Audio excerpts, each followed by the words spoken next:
So welcome to this episode of Lead the Way job interview version and the cheat sheet podcast, if you like. We've got a little ebook that goes along with this, so if you'd like to download it, go to the link and you can get the ebook as well, and it'll give you all the tips where you need them in one place. What I wanted to be able to say to you today is that this episode is a very, very special episode because it's been really requested by many, many people. If you understand the practice of interview and the impact of interviewing and the benefit that coaching has on trying to harness the best out of you, this work is probably the collective effort of over 100 people I've personally coached through to them getting more promotions, better job conditions, better job prospects, renegotiating salaries and contracts. All of that here you'll find it's all been encompassed in the context of interview questions and how you get through the interview from start to finish. There is a more extensive look at jobs and interviews in the larger version of this book, which is the book on how to get any NHS job.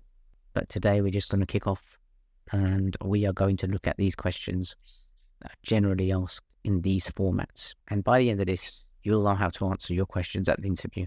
Trust me. First question that we normally get asked are broken down into icebreakers. Second set of questions are, how do you deal with challenge? And the third set of questions is, how do you look at strategy? Icebreaker questions tend to be in three types.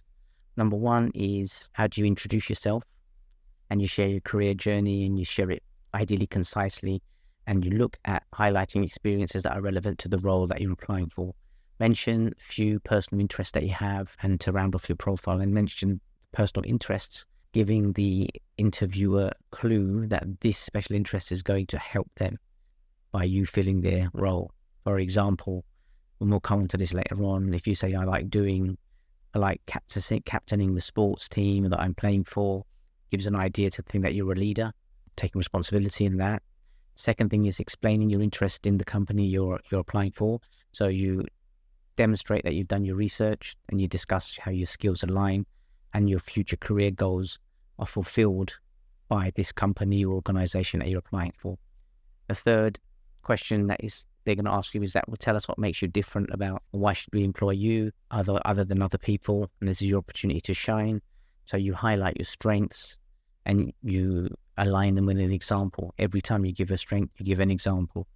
And you have unique skills that you have, show those unique skills in the best light that you have, again, using experiences. You can even be a little bit risque and take the opportunity to say, and these are areas where I was previously having difficulties, and this is what I've done to improve myself. So I'm always willing to learn, and so on and so on and so on. So you've got a position where they know that you're flexible and willing to look at new ideas and you're not too rigid. The second set of questions that we have when we go for interview are challenge type questions. So they could ask you something like, how would you deal with a missed deadline? Then you describe a situation where, you faced a deadline and communicated that's going to be a problem, how you met the deadline, you look at all the strategies you do to meet the deadline. What they're looking for here is, how can you work in a strategic way when you know that there's a time pressure on you? And they want to see what your qualities are when you're discussing that. We'll come on to these later on and how to model some answers later on. The next one in the challenge section is, like, again, discussing your weaknesses. So you have to be honest, slightly different to the first question where you're shining and you've told them about previous weaknesses that you've addressed. But here you can say that these are the areas that I'm currently wanting to improve on. And you've looked at through your appraisal and you're working through that. And then you look at some examples of how you've exposed yourself to these situations and how you're addressing them. Handling pressure is the next one. How do you handle difficult situations, other kinds of pressures other than time pressures, attention to detail, public awareness, or being able to have something that's going into the public sphere. And you need to share specific examples about working under pressure. Pressure from external partners, pressure from your own bosses, pressure from yourself. And putting yourself under pressure is something that people like to see at interview, that you're motivated, and you describe your strategies and how you're going to manage the stress associated with that, and how do you continue to maintain productivity or excel in productivity. You have an opportunity here with the handling pressure one to show that you have attention to your personal well-being and the well-being of your colleagues, and how you create an environment of safety and well-being.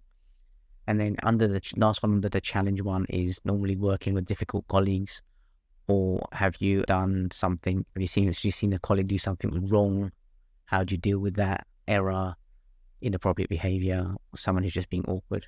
So you need to go back and think about an example or two. Just keep them at hand, because these are going to come up, and then you have to have these at hand to discuss them.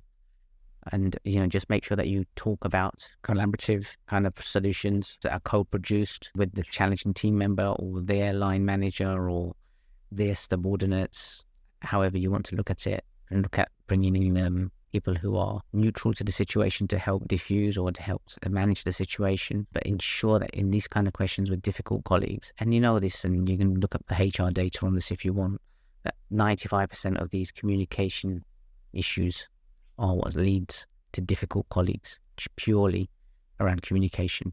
And then the other 10% you can solve, 10-20% using your own problem solving abilities.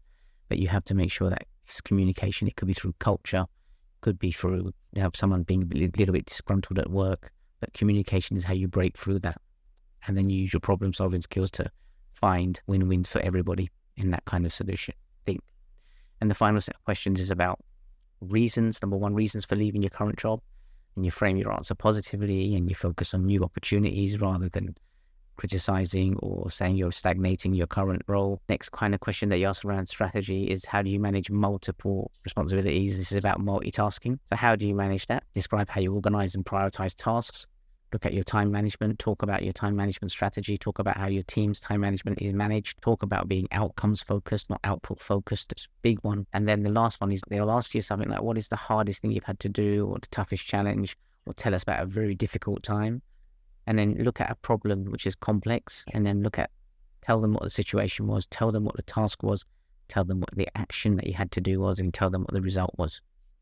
Okay, and this gives you the acronym of STAR, which is something, if anyone's worked with me, you know how passionate I am about, if you have brain freeze in the interview, that's your default position to go back to. 11 on the strategy, questions for your interviewer. Always have thoughtful questions for your interviewer, okay, because that shows that you're really interested in the organization and the opportunity. Remember to keep your responses concise and informative. Look at the amount of time for the interview. Roughly we'll start with your icebreaker around 5 minutes. You can ask how many questions there are, so you can understand how much time to pace yourself at if you want to ask the questions. But roughly an interview lasting 45 minutes to an hour, roughly 5 minutes per question is adequate. Again, that will give you enough time to answer. That's what you need to look at. So in the next segment, now we're going to just look at what these questions look like, and what a good response looks like, and what a poor response looks like. We've got a series of about 12 questions. We're going to look at them, and this is how you're going to ace the interview. And these are essentially the questions, and people will doctor around these questions and tailor them to your own specific service area. But ultimately, these questions are all, in traditional interviews, are all about these generic building blocks of what we want to find out about you in the interview.